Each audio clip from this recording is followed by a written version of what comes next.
It was the 4th of July, 2007. I was 16 years old with absolutely nothing planned for the night. The summer air was heavy, thick with heat and the distant promise of fireworks. But for me, it was just another dull evening. My older sister, Alicia, who's 9 years older than me, had big plans. She was heading to some wild party upstate, something called the Rockway Bomb Show.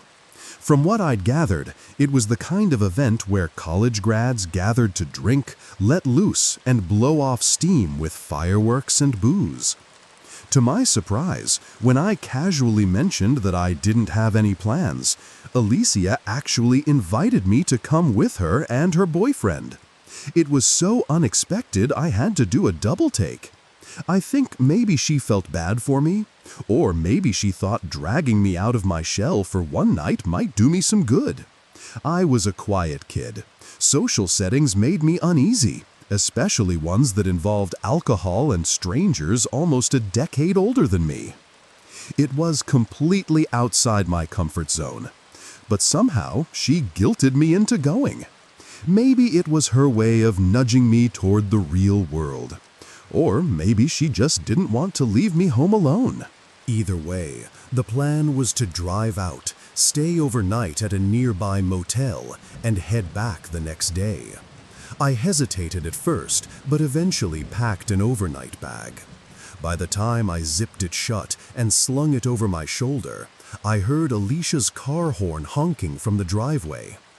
The drive was long, almost 4 hours of winding roads, restless silence, and stretches of nothing but trees and open fields. I watched the sky change from deep blue to burnt orange, the setting sun bleeding into the horizon like a slow fire. As we neared our destination, Alicia turned onto a narrow road that looked more like a forgotten service path than anything official.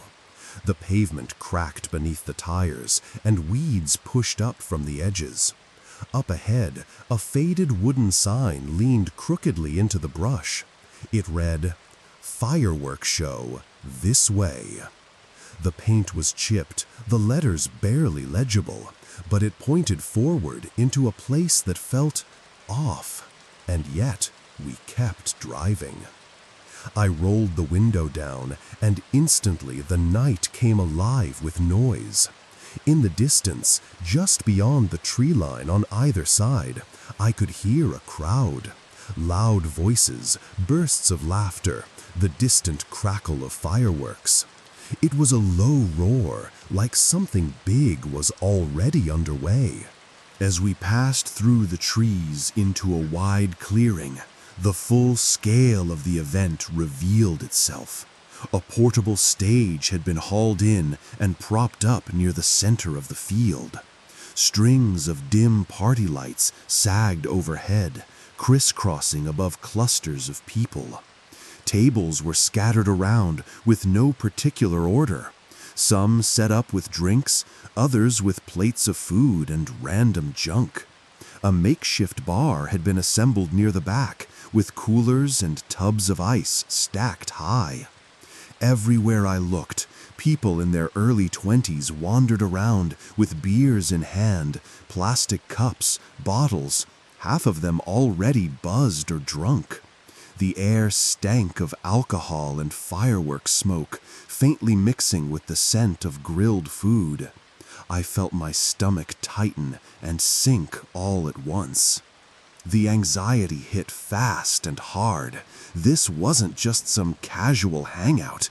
It was a full-blown party, and I was a 16-year-old kid standing awkwardly at the edge of it. Alicia pulled off the road and onto the grass like it was nothing. There wasn't a proper parking lot, just an open free-for-all, cars scattered haphazardly across the field. She cut the engine, and the muffled music outside suddenly felt much louder.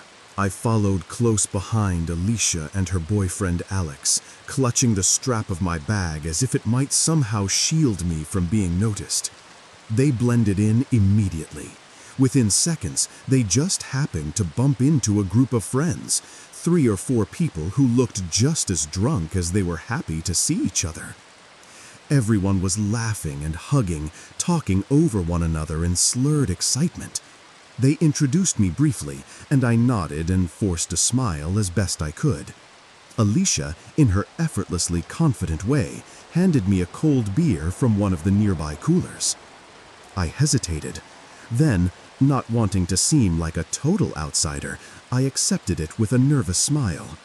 The bottle was sweating in my hand, and the first sip felt awkward, more bitter than I expected. But the moment the bottle touched my lips, I noticed the stares. A few people near the bar, some off to the side, were watching me.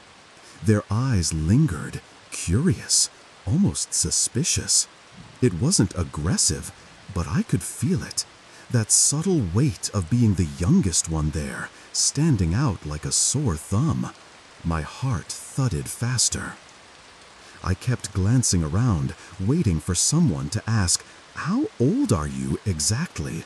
I was sure it was coming. For the next 15 minutes, I barely moved from Alicia and Alex's side, trailing them like a shadow. I laughed nervously when they laughed, nodded along when people spoke, though I barely caught any of it. But then, just like that, they drifted away. Alex peeled off toward the drink table, and Alicia disappeared into a small crowd, already deep in a new conversation. And I was standing there, alone. That moment hit me like a wave, sudden, overwhelming. I was standing in the middle of a noisy, crowded field, surrounded by hundreds of laughing, drinking college students and 20-somethings, all immersed in their own little groups and conversations. And there I was, this awkward, baby-faced 16-year-old, clutching a beer like it might somehow help me blend in. But it didn't. I looked like someone's kid brother who'd wandered into the wrong universe. Then, just as I was trying to decide whether to pretend to sip my drink or just ditch it entirely, a hand clamped down on my shoulder. I spun around fast, half expecting to see Alex or maybe Alicia returning to rescue me. But it wasn't either of them. It was a man, and something about him immediately felt wrong. He was older, way older than anyone else at this party, probably mid-40s, maybe even 50s, balding up top with thin grayish hair on the sides. He wore wire-frame glasses that caught the light in a sterile kind of way, and there was this unsettling calm about him, like a school principal or, I don't know, a retired priest who stared too long. He didn't smile. He didn't introduce himself. Instead, he reached out, took the beer straight from my hand, and asked flatly, "How old are you?" The question punched the air right out of my lungs. My stomach dropped. My throat clenched up as I scrambled for words. I was actually just getting that from my sister," I stammered, completely flustered.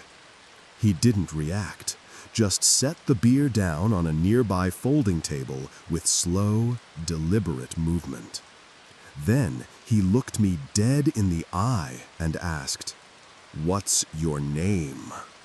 Still thinking maybe he was a worker for the event, maybe security or part of the organizing crew, I answered, "Jake." "And who are you here with?" he followed, voice calm but sharp, piercing. "My sister," I said quickly, "like I just told you." There was this quiet pause, just a beat too long to be comfortable. Then he gave a slow nod, like he was sizing me up, and turned slightly as if distracted by something else. I used the moment. I mumbled something vague and started walking away, quickening my pace, my eyes scanning the crowd. I needed to find Alicia or Alex now. But it was no use. There were too many people. Faces blurred together, laughter and voices meshed into one constant wave of sound. I pushed through clusters of strangers, craning my neck, looking for any familiar face. But it was like trying to find a needle in a bonfire. And I didn't even have a cell phone back then. No way to text, no way to call. Just me and a field of strangers growing more intoxicated and more chaotic by the minute. Minutes stretched into what felt like hours. I stood there, shrinking into myself, a silent ghost at the edge of the chaos. The lights, the music, the random bursts of fireworks, all of it just made me feel more invisible. Eventually, the discomfort turned into desperation. I felt so alone, so completely out of place, that my body just moved on instinct. I turned away from the lights, the crowd, and the music, and wandered quietly into the woods that bordered the field. I just needed air, space, anything but this. I found a fallen log not far from the edge of the clearing and sat down heavily, letting the darkness of the woods wrap around me. My hands were still trembling slightly from the encounter with that strange man, and my thoughts swirled with regret. What was I thinking? Why did I let Alicia talk me into coming here? I rested my elbows on my knees, staring at the ground, trying to ground myself. The muffled bass of music thumped in the background, but out here it was distant, almost like a memory. I breathed in the cool night air, damp with the scent of moss and old bark. A soft breeze rustled the leaves overhead, and for a brief moment, the world felt still. Then, boom! A massive explosion tore through the silence, echoing across the trees like a cannon. I flinched, but then heard a distant wave of cheering. The fireworks show had begun. Colors burst through the treetops above me, brilliant blues, reds, greens, and golds that bloomed across the sky in slow, dazzling pulses. Through the open patch of sky above the tree line, I had a surprisingly perfect view. So, I stayed there. Something about it felt safer, removed from the chaos, the noise, the people I didn't know. I let my mind drift, watching the glowing trails arc and spiral, crackling into sparks. For a few moments, I forgot everything: the awkwardness, the isolation, the strange man, the regret. It was peaceful, until I couldn't breathe.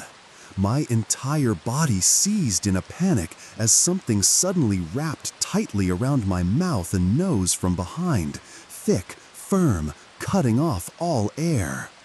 Instinct took over. I twisted and thrashed, trying to scream, but the sound was smothered. My lungs burned, panic rising like a scream stuck in my throat. I kicked backward blindly, but nothing connected. The grip didn't loosen. My vision blurred at the edges as I fought against the suffocating pressure. Lightheadedness began to set in. It felt like the edges of my consciousness were flickering, like static in my brain. In a desperate scramble, I reached to the ground, clawing through dirt and fallen leaves until my fingers curled around something solid, a heavy branch, a jagged stick, thick and long enough to swing. With all the strength I had left, I twisted sideways and swung it behind me, aiming low, hoping to hit a leg, a knee, anything. The impact was dull. It bounced off, barely slowing the person down. The grip tightened. Then, with a sudden pull, I was yanked backward, down to the forest floor. The wind rushed out of my lungs as I hit the ground hard, face down. I tried to scream again, but all that came out was a choked gasp, muffled by the thing still pressed over my mouth and nose. My limbs flailed, but the weight of the figure pressed down, pinning me against the cold earth. The fireworks kept exploding overhead, but in the forest beneath them, No one could hear a thing. In a final desperate attempt, I stretched my arm out in front of me, my fingers digging frantically through the dirt and leaves until they hit something solid, a large stone, cool and jagged in my grip. I didn't think, I just swung. With all the strength I had left, I hurled my arm backward. The stone connected with a sickening crack right into the side of the attacker's face. There was a sharp grunt, low and guttural, and then, for the first time, the pressure around my mouth and nose vanished. The weight lifted just enough for me to roll free and scramble to my feet, gasping for breath. I didn't waste a second. I bolted. But as I sprinted through the trees, my adrenaline surging and lungs burning, I made the mistake of glancing back.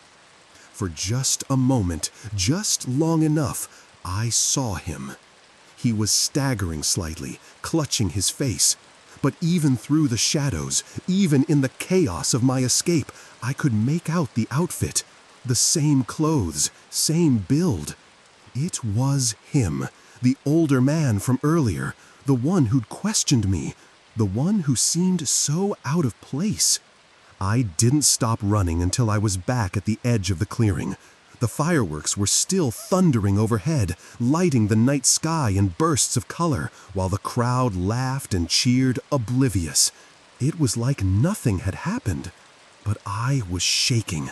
I was out of breath, and I was done pretending everything was normal. I rushed over to the guy who looked like he was running the show, some shirtless dude with a beer in one hand and a phone in the other. He was half shouting over the music and explosions when I grabbed his attention. "Hey, do you know a guy here? Mid-40s, bald, glasses, creepy looking?" I asked, my voice shaking. He blinked at me, confused. "What?" I repeated myself, louder. "The guy, he grabbed me out in the woods, tried to suffocate me or something." His face changed instantly. "What the hell? Nah, dude, I don't know anyone like that." He looked around, then turned back to a group of nearby guys. "Hey, this kid just said someone attacked him out there." One of them stepped forward, eyes wide. "Holy shit, buddy. Yeah, we're gonna report this." There was some chaos after that. A few people ran off, probably to check the woods. Someone else pulled out their phone. I stood there, heart pounding, unsure of what to do or say next.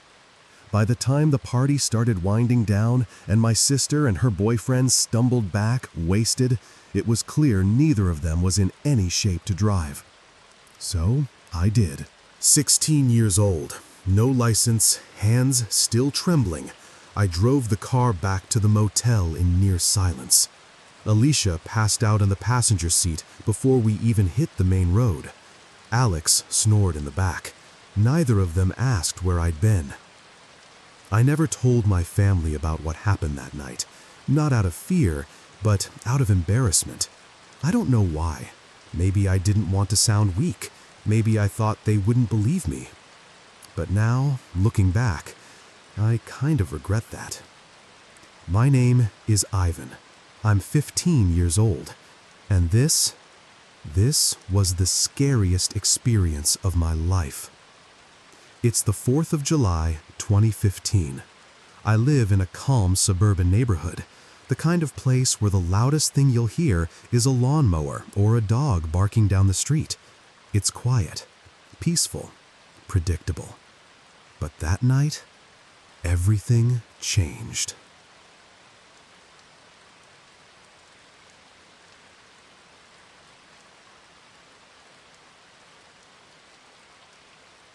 It was a Friday night, one of those calm, uneventful ones where everything felt routine. My dad was stuck working late, covering someone else's shift, and my mom had gone out to a friend's house for some party.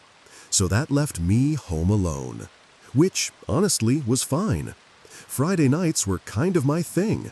I'd boot up my PC, hop into a call with a few friends, and spend the night playing League of Legends until I either passed out or got too tilted to keep going.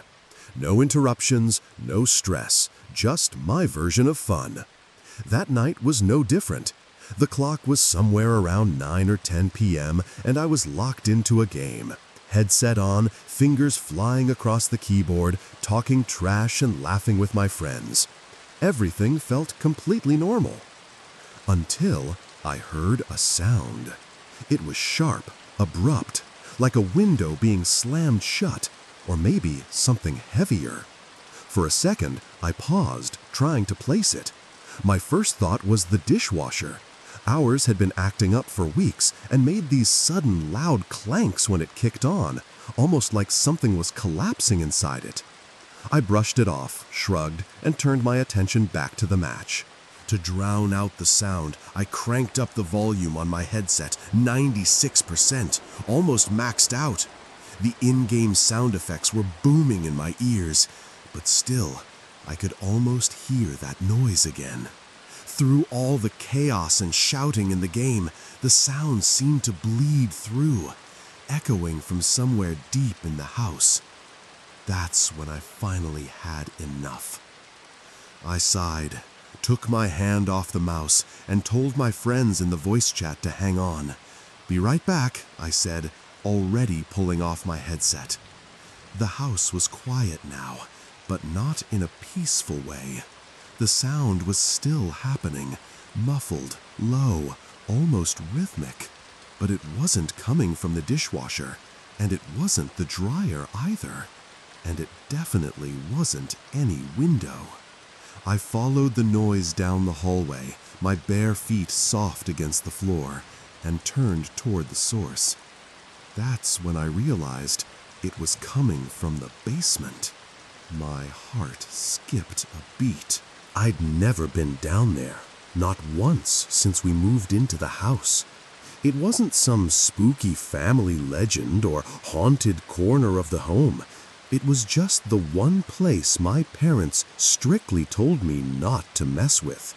Not because they were hiding anything creepy or supernatural, but because the basement was packed to the ceiling with boxes and storage bins.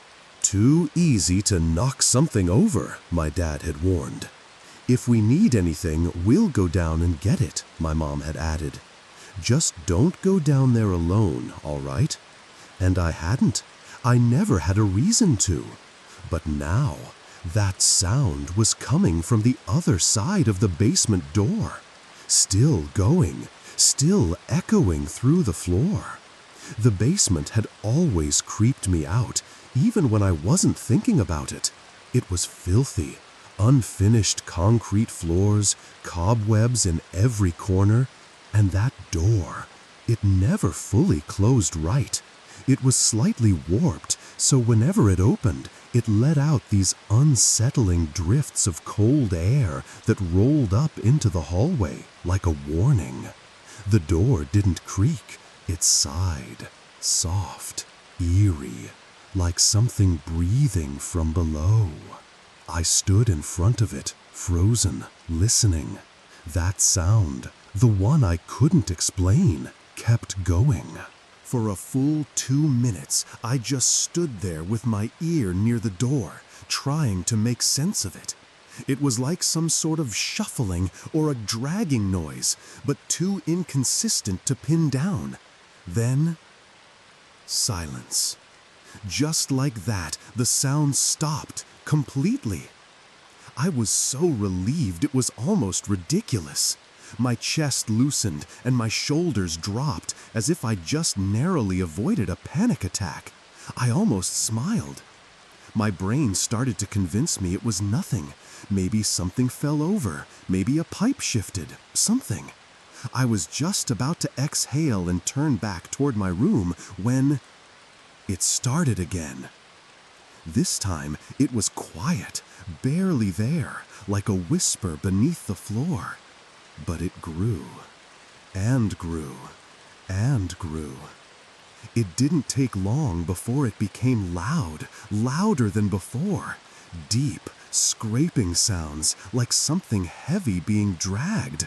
My breath caught in my throat, my body went ice cold. And I was completely alone. No parents, no siblings, no pets, no babysitter. Just me, and whatever was making that sound. And the worst part? I had nothing to defend myself with. Not even a bat, not even a knife. Just my phone, and a heart that was now racing so fast it felt like it might tear through my chest. I stood there in shock, completely paralyzed, my mind short-circuiting.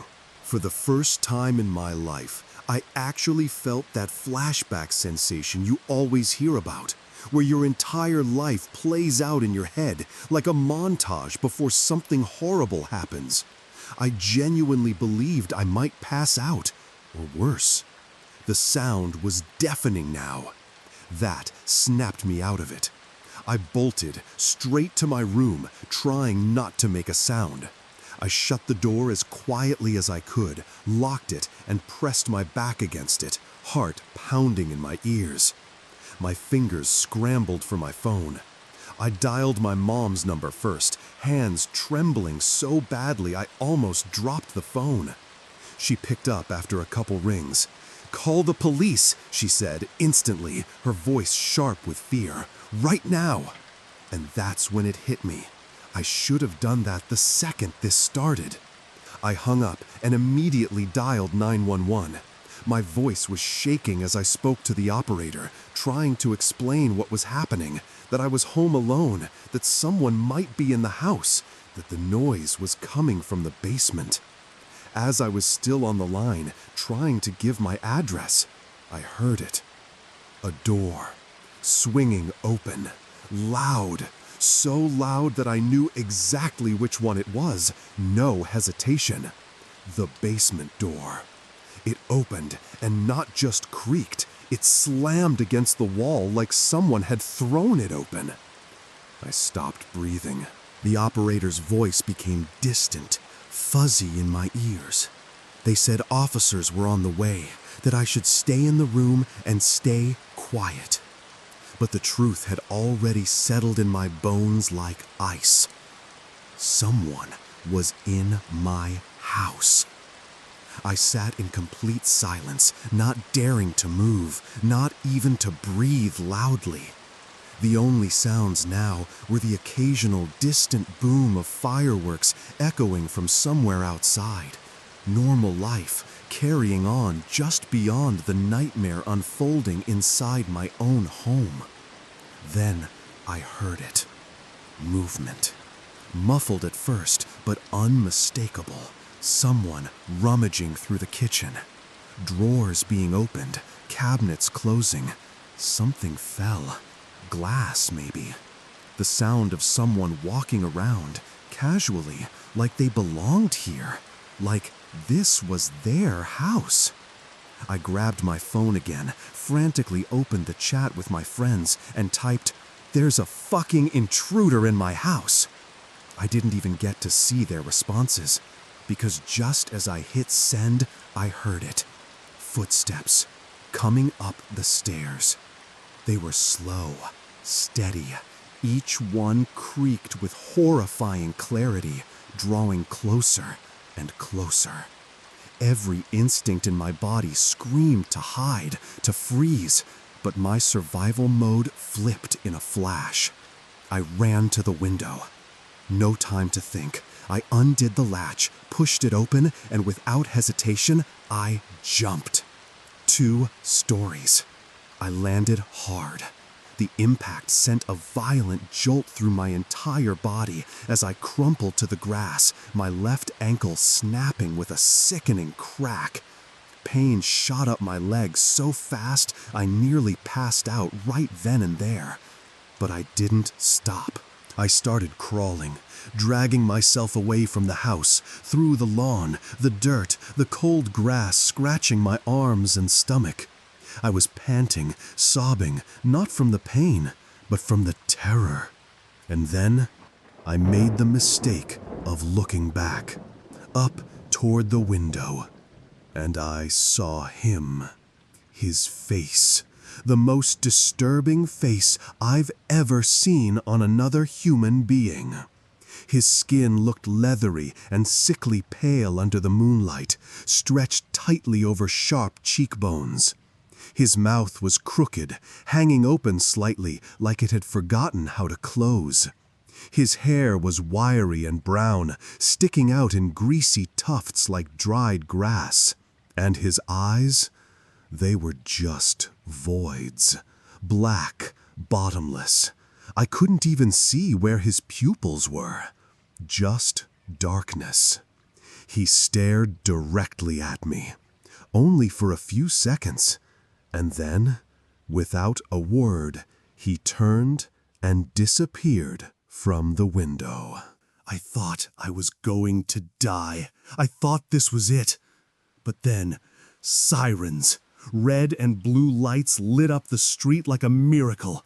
The sound of multiple police cars screeching to a stop outside my house was the greatest thing I'd ever heard in my life. I watched, frozen and in pain, as the officers rushed in, shouting, clearing rooms. And eventually, they brought him out, in handcuffs. I'll never forget the way he looked under those flashing lights. He seemed taller now, less human. His face, even up close, was somehow worse. And before they shoved him into the back seat of the cruiser, he turned his head and stared directly at me. His lips twisted into something halfway between a sneer and a snarl, a look of pure, undiluted hatred, like he knew me, like he was memorizing me. I'll never forget that face, ever.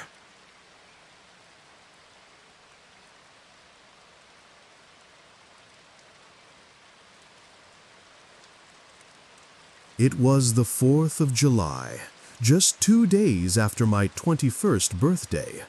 We lived in a small, quiet town in New Jersey, the kind of place where things rarely happened, and people liked it that way. The streets were empty more often than not, and when holidays rolled around, it was all backyard barbecues and lawn chairs. Nothing wild, no fireworks shows, no big parades, just calm. I had just turned 21, and I was still getting used to the novelty of being able to drink legally. My girlfriend, Sophia, who had already been 21 for a while, thought it was hilarious how new it still felt to me. So, in a kind of playful, half-serious gesture, she decided to show up at my place with a couple six-packs and a bag full of fireworks to celebrate the holiday. My parents were out that night, down the road at one of the neighbors' parties. In our area, houses weren't close together. Yards stretched wide, and neighbors were more like distant acquaintances. So for the most part, Sophia and I had the house to ourselves, and more importantly, the whole backyard. When she pulled into the driveway, she stepped out with her usual smirk, holding the drinks in one hand and a duffel bag of fireworks in the other. We exchanged a quick kiss and headed around back to the deck, the sun beginning to sink behind the trees, casting long shadows across the lawn. We popped open the first beers and sat on the steps, talking, laughing, letting the evening settle around us. The summer air was warm and still, broken only by the occasional pop of fireworks from far-off neighborhoods. Inside the duffel bag, she had packed 2 large firework missiles, bigger than anything I'd ever personally set off, along with a couple of classic bottle rockets and a handful of firecrackers. Naturally, the missiles were what caught my eye immediately. They were huge, heavy, with thick plastic fins and bright labels that practically screamed, "Don't try this at home." After finishing my second beer, I stood up, a little buzzed and fully locked in to the carefree energy of the night. "Time to light something up," I said with a grin. I grabbed the 2 bottle rockets first. They were smaller, easier, and felt like the right way to kick things off. I stepped off the deck and into the yard, away from the dry grass, and planted them in the dirt. Sophia stood a few feet back, beer in hand, watching with amused curiosity. I lit the fuse and stepped away. One by one, the bottle rockets shot up into the sky with a sharp whistle and popped into tiny bursts of red and green. We both laughed, clapped, already tipsy and enjoying the freedom of the night. Next up, the firecrackers. I bent down, match in hand, and that's when things started to change. After lighting up the last string of firecrackers, I stepped back, waiting for the final pops to fizzle out into smoke. But just as the last spark faded, something off caught my eye, something that hadn't been like that before. Across the yard, the garage door was wide open. I froze. It was strange because I knew it had been closed earlier. I hadn't even been near the garage all day. There was no reason for it to be open now. For a moment, I tried to rationalize it. Maybe my dad had left it open before heading out? But that didn't sit right. My dad was the kind of guy who double-checked locks and doors like it was second nature. I turned to Sophia. "Hang on a sec," I said, trying to sound casual. "The garage is open. I'm gonna go check it out." She nodded, looking confused, but not overly concerned. I walked across the yard, the buzz from the beers quickly fading into something more focused, more alert. When I reached the garage, I stepped inside and flipped on the light. What I saw instantly sent a chill through me.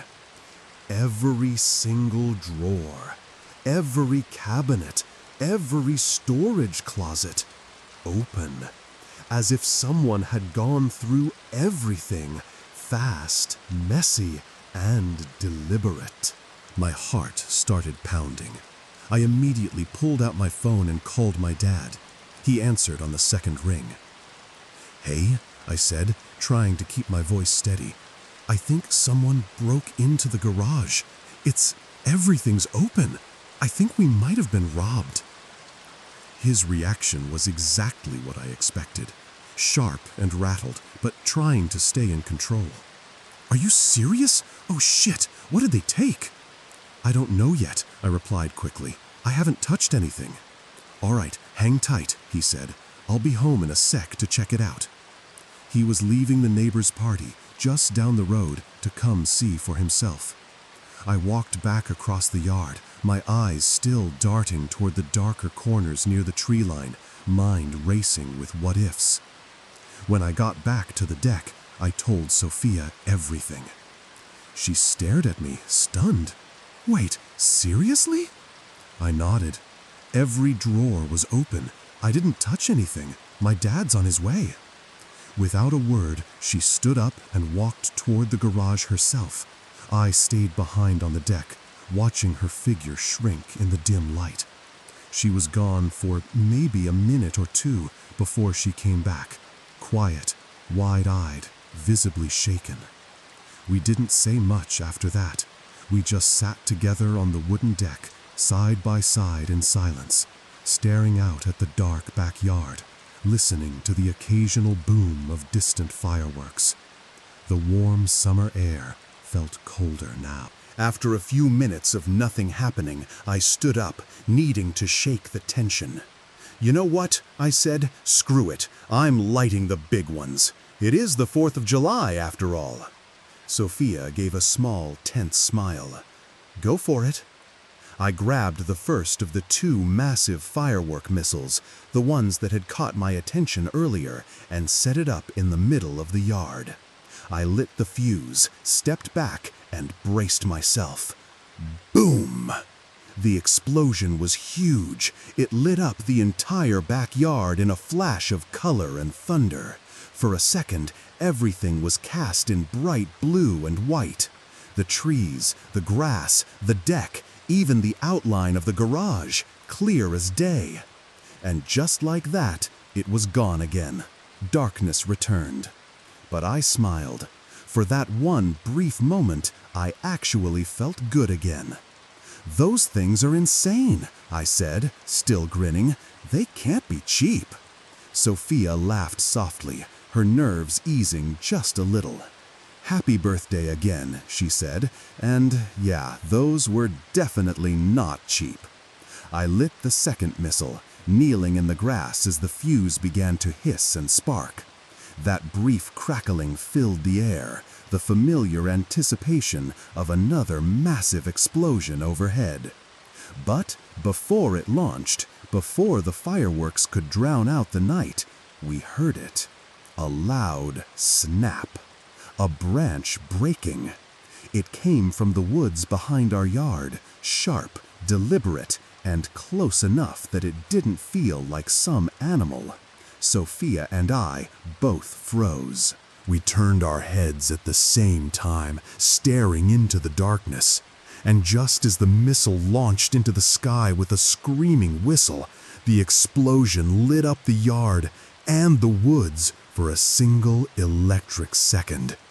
That light revealed something I wish I'd never seen. There, standing just inside the tree line, was a figure, perfectly still, facing us, human. We both screamed, loud, panicked, instinctual. From somewhere down the road, I heard the sound of my dad's voice calling out. He had just pulled up and heard the screams. He ran across the yard, and I shouted to him, pointing at the woods. Without hesitation, we both took off, chasing into the trees, sprinting in the direction where we'd seen the figure. Branches scraped at my arms, and leaves crunched underfoot as we pushed deeper. But nothing. No movement. No sounds. No one. We searched, called out, checked the edges, but it was like the person had vanished into the forest, just gone. Eventually, we gave up and walked back, adrenaline still pumping in my ears. I didn't realize I was holding my breath until we stepped back onto the lawn. That night, none of us felt like celebrating anymore. Later on, sometime around 1 or 2 in the morning, I was finally heading to bed. Everyone else had turned in. The house had gone quiet again, and fireworks had faded into the distance. But as I passed by my window, something caught my eye. The garage light was on.